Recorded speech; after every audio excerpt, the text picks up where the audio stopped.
Hey everybody, welcome back to the Dungeon Dive. Daniel here. I hope you're doing well, and if you're not, I hope you are soon. Okay, there's one thing I love about Shadows of Brimstone, and that is the expansive bestiary. So many games kind of fall down in this department, but Shadows of Brimstone totally excels in offering a huge number of interesting enemies to fight on your tabletop.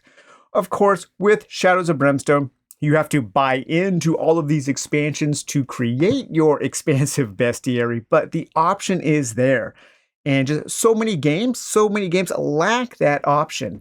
And having a good variety of enemies to face with different abilities and different strategies and different tactics needed to overcome them will make each game feel different. And so in Shadows of Brimstone, once you start putting together your collection, you have just a huge number of different enemies to fight. And it is so much fun. So we have our big bosses here. Of course, the bigger the boss, the bigger the model, the bigger the information sheet. And each one of these information sheets, which has all of the things you need to run that creature on the board, also has a corresponding poker-sized card that you can shuffle together to create your threat decks for when you need to draw a random enemy. And it is very easy to create subsets of enemies to fight from one game to the next. So you can kind of always be mixing and matching and creating a deck of enemies that you want to fight against. Maybe you can create your undead deck or your robot deck, or you can create your Asian mythology deck and so on. And because of the genre-busting nature of Shadows of Brimstone, which mixes Weird West, and it mixes horror, and science fiction, and Asian mythology, and Viking mythology, there are just so many options.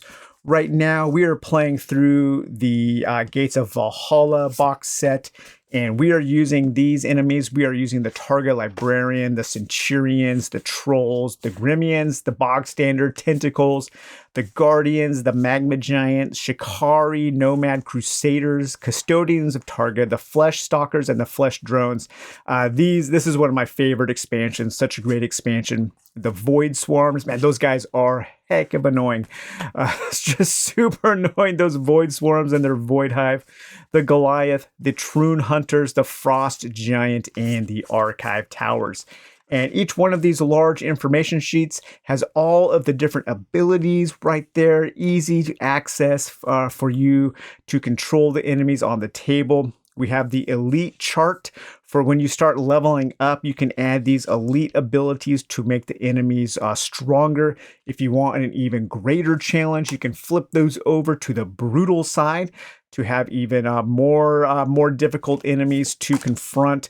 We have all of their combat stats right there, their health stats, and then how much experience points they are worth, or how many experience points they are worth. And the abilities really do make the enemies feel different. They will offer new strategies that they will use against the players, and each one of those will force the players to use different types of tactics to overcome the enemy. And as you can see, we have robots, we have demons, we have void creatures, more robots, constructs, soldiers, fanatics, aliens, different types of beasts, demon, void, alien, tribal, and we have these mythic creatures there. So all kinds of different enemies. We have our big boss enemies such as Belial and the Burrower and the Sand Kraken, the Ancient One, and Shoryu, the giant dragon. And then these enemies right here, I'm not using right now, but I still have access to them. And if I want to use them, I can easily grab these information sheets. So we have the acid blobs and the tentacles, the super tentacles there, the ancient horrors, the economy. These are from the Asian mythology sets there, Forbidden Fortress, the auto turrets, the bandits.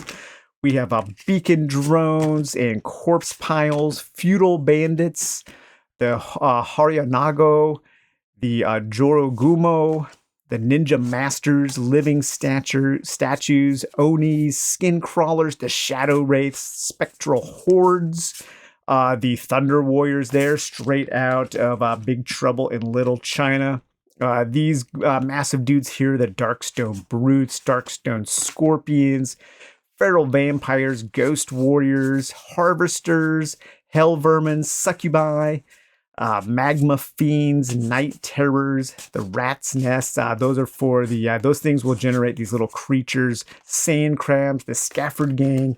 Yeah, just such a really cool collection of bad guys to fight. It's always fun to draw a threat card in Shadows of Brimstone, especially when you put together a really cool collection of enemies to fight.